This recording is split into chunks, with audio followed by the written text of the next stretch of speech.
Hi friends, నేను మీ ప్రతిభ. ఈరోజు చక్కగా బీట్రూట్ ఇడ్లీ చూపిద్దాం అనుకుంటున్నానండి. చక్కగా బీట్రూట్ని నీట్గా పీల్ చేసి తురిమేసుకున్నాను. ఇది ఇడ్లీ పిండి అనమాట. ఓన్లీ ఇడ్లీ అలా కాకుండా క్యారెట్ ఇడ్లీ, బీట్రూట్ ఇడ్లీ ఆ విధంగా చేస్తానన్నమాట. ఈ ఇడ్లీ అయితే చాలా టేస్ట్గా ఉంటుంది. పిల్లలకు కూడా మనం కలర్ఫుల్ ఇడ్లీగా పెట్టచ్చు. ఇది ఏ విధంగా ఉడికిన తర్వాత ఉంటుందో నేను చూపిస్తాను. చాలా టేస్టీగా ఉంటుంది ఫ్రెండ్స్. చూసారు కదా, మన బీట్రూట్ ఇడ్లీ ఎంత చక్కగా రెడీ అయిపోయిందో.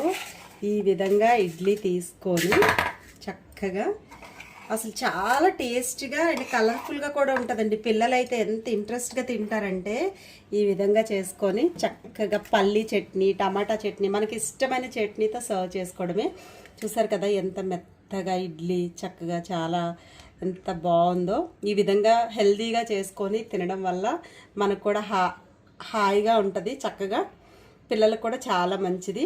ఈ టిప్ నచ్చినట్టయితే లైక్ చేయండి. Thank you friends.